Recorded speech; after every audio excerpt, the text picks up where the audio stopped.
Hey guys, really excited to share with you best practices and tips for success with Bree Bossi, who's one of our top mid-market account executives here at LinkedIn Learning, and would love to share with you guys. Really excited that you're here, and yeah, I think that everyone will be really excited and interested, and would love to hear what you have to say about tips for success and things that have made you successful in your role. Awesome. Thanks for having me. Excited to share more. Yeah. So I wanted to go over, how you ended up at LinkedIn, why you chose LinkedIn, like how that all started. Yeah, absolutely. I went to school at Miami of Ohio, and not a lot of people have heard from it on the West Coast, but it's surprisingly a bigger school in the Midwest, around 20,000 people. And my last year, so my senior year, had actually met someone who participated in this program where they went to San Francisco for their last semester, received full credits. And what you do is essentially you are responsible for finding your own internship at a tech startup. And on Fridays, we would travel to different technology companies just to learn a little bit more about the different facets of the business to help kind of figure out what I wanted to do because I'm from Chicago. So in the Midwest, figured that I would probably move back to Chicago, work in commercial real estate, and nothing about that really excited me. So I didn't necessarily know what to do. So I applied for this, program in college and packed up my bag 2 weeks later and decided to leave college early. So I took my last semester off, moved to San Francisco, and did exactly that. So I worked at a 15-person, tech startup called Zumper, and I was in the marketing realm. So I initially thought, and I kind of done a lot of different internships. I had done commercial real estate, I did fashion PR, I worked at Edelman, and then this was kind of my final one because I thought I was interested in potentially marketing. Turns out I'm really horrible at it. I was supposed to create blog posts, which I did, but not my finest work. And through that and really traveling to different technology companies, I just kept, drawing myself towards sales. So I would learn a little bit more about what the company did, talked with other people. I just essentially thought I like talking to people. The people skills is where I think maybe my strength is or my interest lies. Maybe just a little bit. Exactly. And so with that, I started off at Eventbrite. So it was kind of a dream job for me, mainly because I was like, oh, this sounds fun. It's events, it's a fast growing tech company. So when I started there were about 300 employees. So spent about a year and a half there on the sales development team. Actually, taking a step back, my senior year of college, simultaneously, I had a conversation with Kelly Gaffney. It's a family friend, and she's been at LinkedIn for almost 10 years. And she had told me how much she loves working at LinkedIn, how much they invest in their employees. So I had this goal in mind of, okay, I know that I likely want to be working at LinkedIn. How do I get there? So I just remember having a conversation with her when I was in San Francisco and I thought I wanted sales. I said, how do I get to LinkedIn? And she said, work at another software as a service company, be in sales development for a year, and then reach out to me and apply. And that's exactly what happened. So after a year and a half at Eventbrite, felt that I had gained some of those skills needed for an entry-level job here on sales development team. And that's how I ended up on Drew O'Donnell's first outbound team. I was actually his first hire, which is really exciting because we had only been selling lynda.com. LinkedIn Learning hadn't even existed then. So super exciting time. But in a whirlwind, that is how I got to LinkedIn. Wow. Well, we're very grateful for to have you here. You're always offering to help. You're always like helping us on deal strategy and just like all the things that you're doing, in addition to like obviously crushing your quota. Yeah, I would love to learn a little bit more about your time management skills. Obviously, I think anyone who's a top performer at a company like LinkedIn, you have to have somewhat good prioritization and time management skills. Like, how do you go about like organizing, your book and like what you plan to do for the day? Yeah, so that's a good question. In terms of time management, I'll be perfectly honest, like I am not the best person at it. I'm not hyper organized. What I usually do, and honestly, this has been a big learning lesson, is what excites me is participating in these side projects. I eventually do want to be in management, and so any type of opportunity that I can to mentor others or learn from others, I feel like I'm spending basically a lot of time saying yes to all these side projects. But for the first time, I had to say no. I initially agreed to another project that's existing within learning and then went back on it and I said, 60% of my time, 60 to 70% of my time in this role is actually spent on non-selling activities right now.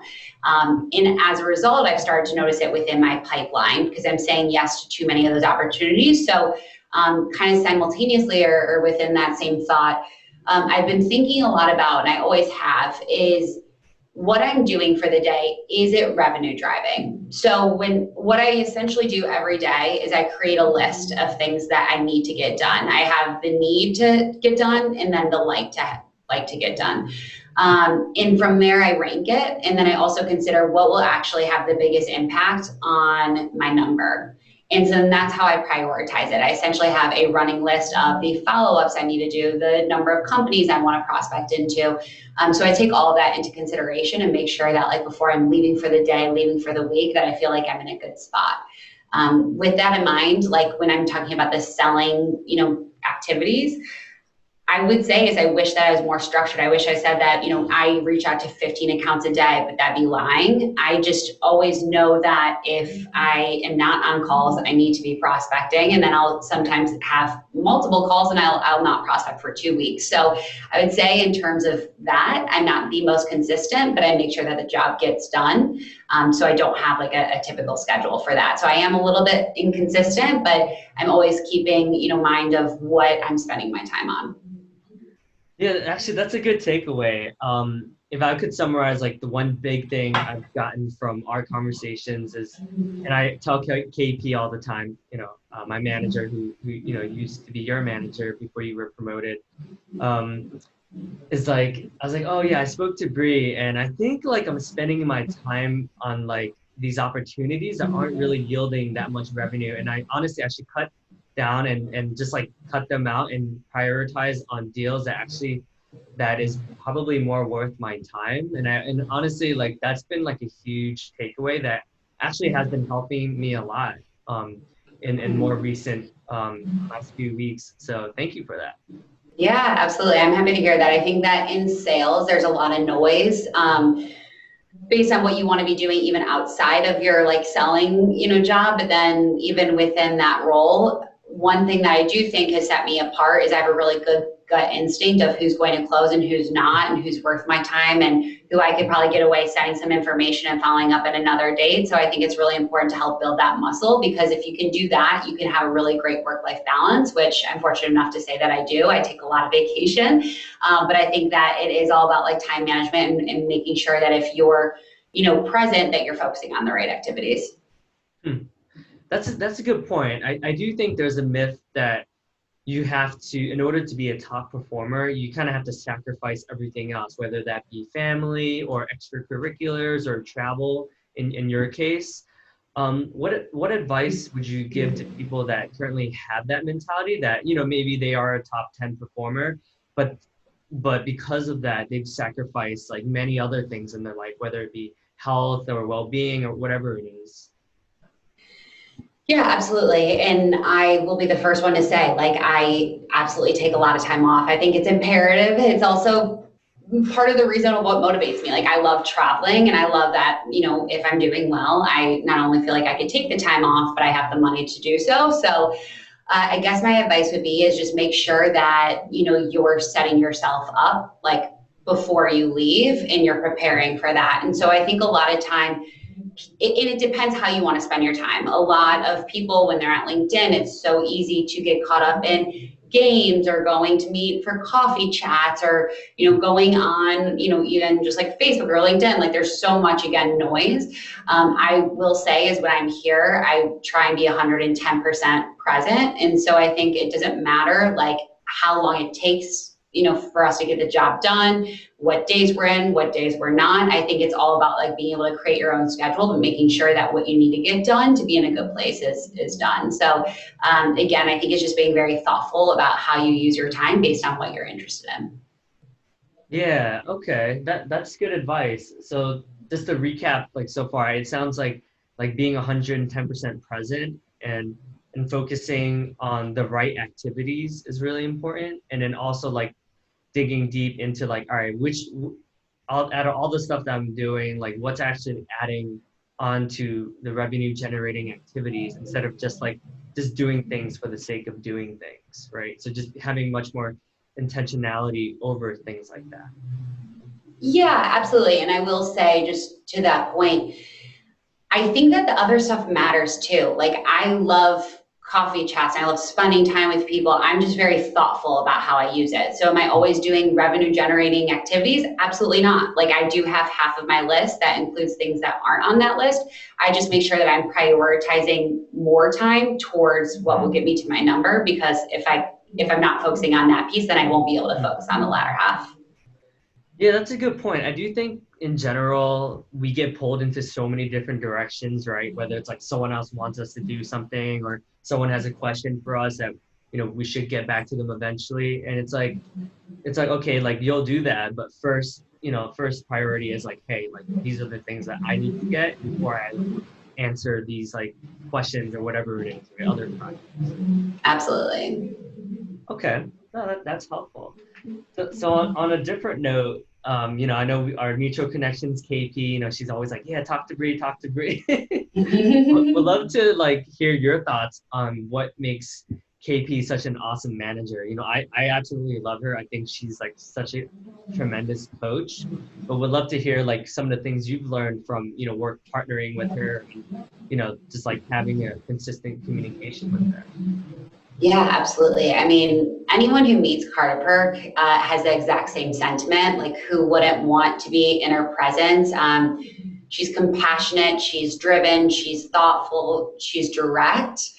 But also, what stands out to me is that she really listens. So, my first interaction with her as a manager is she sat down with me and she asked me, what do you want in a manager? What do you appreciate in a manager? How are you motivated? And ask all those questions that I've had a lot of managers in my life, been fortunate enough to be in different offices, and I've never actually been asked those questions. And beyond her asking those questions and providing an opportunity to learn, she actually made sure that she managed accordingly. So she doesn't have like a one size fits all management approach, which I think is, super incredible. But she also isn't, and one thing that I love about her is she makes coming to work so easy. So she has her dad jokes and she loves to make light of everything. And she's just, this huge, amazing, heart and spirit around the office. But she's also can provide like constructive feedback, and she can be a really, great manager to help pinpoint things that you can improve upon. So when I think about like what I've learned most about Carter Perk as a manager, it is mainly around like how I want to like compose myself professionally. Like, she's, exactly what I think, especially like a female, someone wanting to be a female leader like she is. She has like every quality that you'd want to emulate. So I have nothing but amazing things to say about Carter Perk, even though she is not my manager today. She's still an amazing sounding board and mentor for me. That's awesome. Yeah, yeah. You couldn't have I couldn't have said it better. I completely agree with everything you said. Yeah, she's incredible. I feel like some of the thing like you said, like I feel like she has that perfect balance of like still being direct and business minded, but then she also has that extreme compassion where it's like, you know what I mean? Like I feel like there's not a lot of people that have that perfect balance of both. Sometimes people are like a little bit too direct and like, that's great, like depending on, the person, but she's compassionate enough to know that each individual team member has their own needs, their own goals. And she like is compassionate enough to know that she takes that into consideration before, giving advice or before giving feedback. And I think that like not one size fits all approach definitely works. Yeah, absolutely. And I think that there's a reason, and it was like an exciting moment, even as like a mentee, to be sitting in the all hands. And I saw her, picture pop up because she was one of the handful of managers at LinkedIn as a whole that scored over 90% on the EBS. So Oh I yeah, think the yeah. results just go to show the testament, how amazing she's been for everyone on the team, really. Yeah, yeah, I saw that and I was like, yes! And, like I like visually, like I actually like, it was like in front of everyone. But I was like, yes! And everyone laughed because like I was like super excited. I love that. I love Yeah, that. I know. I'm her hype girl. that's awesome.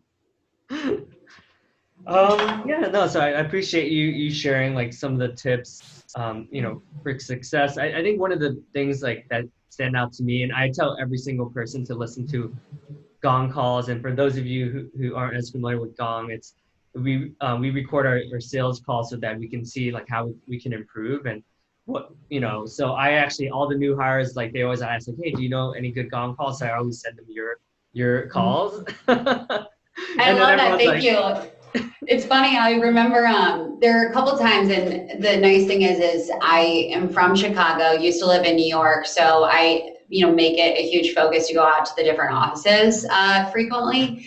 And it's funny this one time, and it's come up where I've actually watched like a couple of people like listen to my calls. There's this one girl, and she was newer to the company and in the Chicago office, and she like kind of took her headphones off. She goes, does anyone know who this Brie Bossy girl is? And I was like, that's me. She's oh, like, can I talk to you about this deal? It was just so funny. So I appreciate that. I'm very flattered. Sometimes I'm confused and get pretty horrified and nervous about people listening to my calls because obviously sometimes I just don't feel like I have the right sales acumen, but it's great to hear. So thank you. well, it's funny you mentioned sales acumen because like I think actually like that's what is like your secret sauce. Like I feel like you have tremendous sales acumen, and actually that's what has led you to be so successful. Because I listen to like a ton of Gong calls. Like it's actually kind of sad. Like I listen to probably way too many, and like actually I think like you have the best like sales acumen out of like anyone like in at least like in the mid-market space, right? I think obviously when you go to enterprise it's a little bit different. There's a lot of obviously really talented people there, but yeah, your sales acumen is like tremendous. Like I think like the way you're able to read the room and take control of the call, but they don't feel like they're being kind of manipulated. It's like very like casual. It's like very but just enough that it's like you're the expert. I think that's actually what makes you like special in my opinion. Thank you. Thank you. I appreciate that. I love hearing it. um, and yeah, I mean, I would love to learn more about like maybe like, is there like a mentor at LinkedIn or something? What's something that a mentor has taught you recently that you've implemented that has helped you improve more recently? That's a good question. And I don't know if this is an answer about like most recently, because I could definitely think about it from like a sales conversation perspective. But I will say that Mimi Pleben, she's an enterprise rep here on our learning team. I was fortunate enough to actually be like aligned or paired to her when I was in SD. So when I started there or here about 3.5 years ago, I was mapped to 5 amazing Chicago AEs, and Mimi was one of them. And we've just kept up this mentorship, and she's honestly a mentor to so many people, and that's a testament again to the type of person that she is, pretty similar to Carta Perk. And really what I've learned from her is, I guess, 2 main things is like her drive and ambition. So I think it's very easy where we come into a role and we're super eager and excited to get started, and you have that drive to stay an hour later, prospect 10 more accounts, or really do better. And it's so easy to get stuck in this, I would imagine, like this cycle of, okay, I've been a mid-market or enterprise AE for a while, I feel a little bit burnt out. And one thing that I've always appreciated about Mimi is she is just incredible in terms of her drive. She's the first one in, usually around like 7 a.m., especially when a lot of enterprise folks would usually be like sleeping in or not even coming to the office because they have some flexibility. So in terms of like drive, that's something that I've completely respected. And whenever I sometimes don't want to go into work or want to push harder, I think about her, who's been in the role for a really long time and still continues to do so. Yeah. But really the second thing is kind of again how she composes herself. So no one that I've ever come across has a negative thing to say about Mimi. She makes time for others. She also gives a lot of responsibility. So again, when I was an SD and she was an AE, she actually let me prospect into her accounts and then run the full sales cycle. So I, was taking some of the ops that she essentially could have worked and was able to close one of them. And I would not have had that opportunity and would not have been able to use that as leverage in, my conversations to interview for AE if it weren't for her. So I have 110% like trust in everything she says. I not only go to her for deal reviews, which she's been so helpful for if I ever want to talk through, how do you think about this or how do you think about that? Because I do think she has a very different approach than a lot of other people do. But also, when it comes to just overall career advice or what do you think of this versus that, she's been like my sounding board and number one person. And I kind of looked up to her like a big sister. So in terms of role models, I will say is like, I'm always constantly learning from her and it's almost 4 years in the making. Wow. Yeah, that's really cool. So, I mean, it sounds like you're pretty good with like partnerships and you have a lot of mentors. Do you have any advice with working, and you came from the SDR world. Do you have any advice on partnering with an SDR? Because I think that's one thing that any top AE is really, really good at. But sometimes, people are better at it than others. Like, what advice would you give to someone who maybe has a decent relationship with their SDR, but could be much better? Yeah, absolutely. And it's hard because like there are some AEs that are a little bit less like hands off with their book because they focus their time on current pipeline versus finding new pipeline. Whereas I still feel like sometimes I'm a glorified SD. Like I know a lot of us are still prospecting a lot. And because of that, it can create some type of friction with an SD because, it's hard when you're reaching out to all the accounts all the time. And it's kind of your, as an SD, scraping to find anything out there versus there's other books where there's so much opportunity because they haven't been touched. So I do think like, it's creates this challenge if you are a hunter and your SD is a hunter.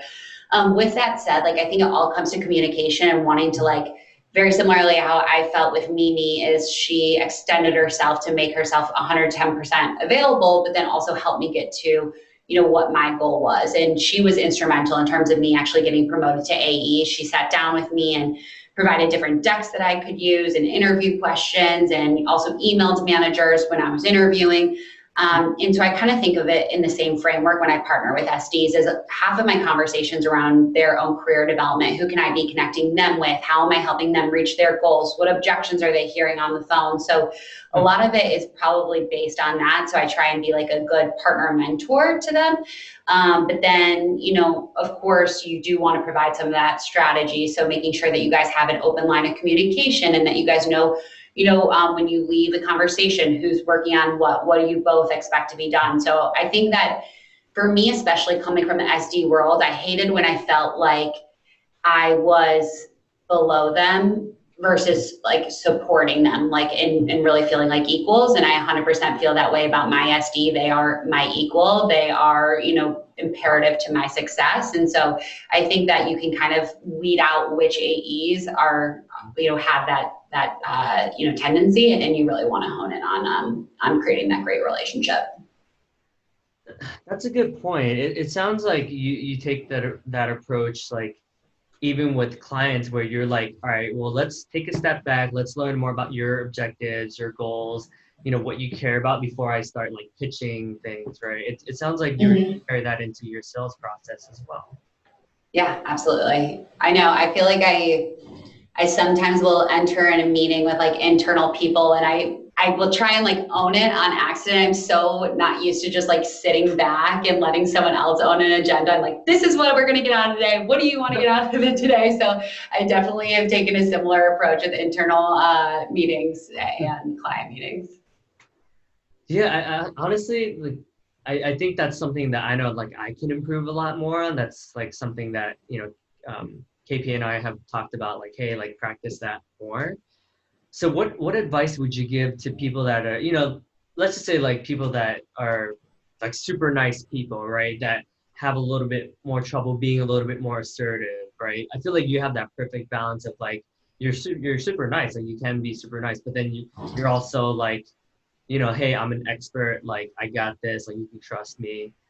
What advice would you give to? Because I do think there are certain types of salespeople that are you know probably too nice in a way. Yeah, absolutely. And I think that some of the advice that I give to people when they're asking, like, how do you be successful or how do I get started in sales? And I truly feel like you have to take your own approach. Like, everyone's going to sell very differently. I sell very differently than Brittany Blum did, than Chris Tomasi did, but it doesn't mean that any of us are better salespeople than the other. Mhm. With that in mind, you talk about like the challenger sale. I actually don't necessarily take that approach. I will say that I do challenge them in terms of information that I need, or if they have a thought process that maybe I don't feel would help benefit them, then I'll absolutely say, okay, understand where you're coming from, but actually this is what I find is a best practice, or this is how I think you'll be more successful. And that's oftentimes what I'll say in a conversation with them is, my goal is that if we move forward with an agreement, that this will be a successful and a long-term partnership. And so in order for me to do that, I need to take a step back and really understand what your goal is and what you're looking to achieve. And I can help assess if LinkedIn Learning is the right fit, because if it's not, I'll be candid. But I want both of us to understand if it could be. So I do think in terms of, what type of approach to take, that's something that I've done. But in terms of also like the give and get, yeah, I do think that's important, but I want to make it as easy for someone to buy. Like, I don't want to create all these restrictions, make them feel like they don't want to buy from me. So I just try and partner with them by, giving them recommendations, but also aligning to what they need. So I think that that's really important when you go into a meeting is, what do they need to get out of this meeting? What do I need to get out of this meeting? And finding that common ground. But I really just try and make it as easy to buy as possible, because there's already, like a lot of factors in that. Yeah, I see. Like, because it sounds like even with every one of your meetings, there's intentionality behind it, right? There's like a purpose. There's like a shared common goal. It's not just like, hey, I'm just checking in. Like, has anything changed since, you know what I mean? Like, it sounds like it's very purposeful. It is. And like, there's those companies where they're not ready to buy. And so as a result, you would have a lot of those conversations that are just check-in, because you can't have too many calls with, a purpose if it's not really going anywhere. And so that's something Yeah. that I've learned in SMB is, I'm not going to disregard those people, but I will ask them, like, does it make sense for us to have a trial or a demo if the decision will be a year out? Or do you feel it makes sense to do this versus that? So I try not to have calls that aren't intentional, or unintentional. And so all my calls really do have a purpose. And it is twofold, is what are they hoping to get out of it? And what questions do I need answered to help determine if I should put this in my forecast, or if I'm, helping aid them in their achieve goal. So I do think that when it comes to, again, like scheduling those meetings and setting those agendas, we do have like a shared objective, and we're both looking to get something out of it. And I hope that we again, by the end of the call, are aligned on that. Cool. Okay. Well, thanks for sharing all that. Just two more. Let's do some fun questions now, because I feel like I'm kind of like been like grilling you with so many questions. Yeah, yeah. Um, where's your next travel destination? Yeah, for those who don't know, I love traveling. This is actually kind of a funny question, because after I jump off, I'm waiting back. I'm waiting for a text from my sister to let me know if we're going to be going to Hawaii on Monday.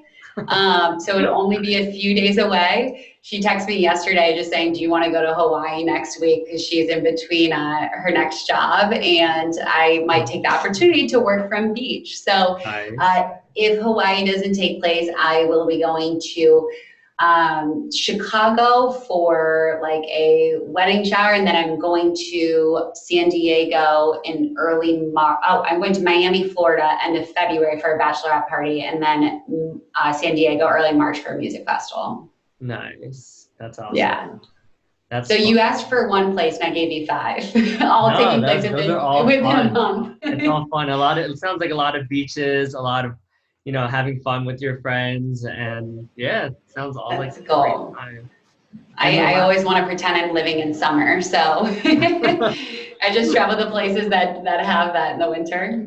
hey, I mean, you work hard, like you gotta like treat yourself, right? It's kind of like work hard, play hard, or else what's the point in like working so hard, right?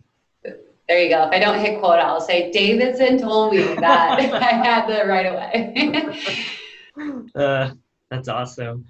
Okay, and the last question for you, hopefully this doesn't stump you because you've been to so many places, but what's your favorite place that you've ever been to? Like if you could only choose one.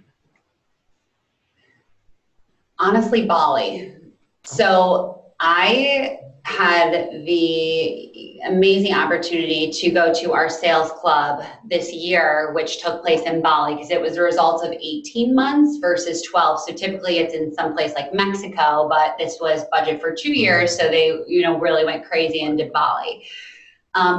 Bali was just like the perfect medium of still feeling there was a lot of culture. There was beaches, there were waterfalls, there are hikes, there are just so many things to do. It's one of the most beautiful places and the best people. Balinese people are just so friendly. So hmm. that was probably my favorite trip that I've done, and I actually paired it with Singapore and Australia on the front end. So Okay. October was a pretty awesome Great. time for me this year.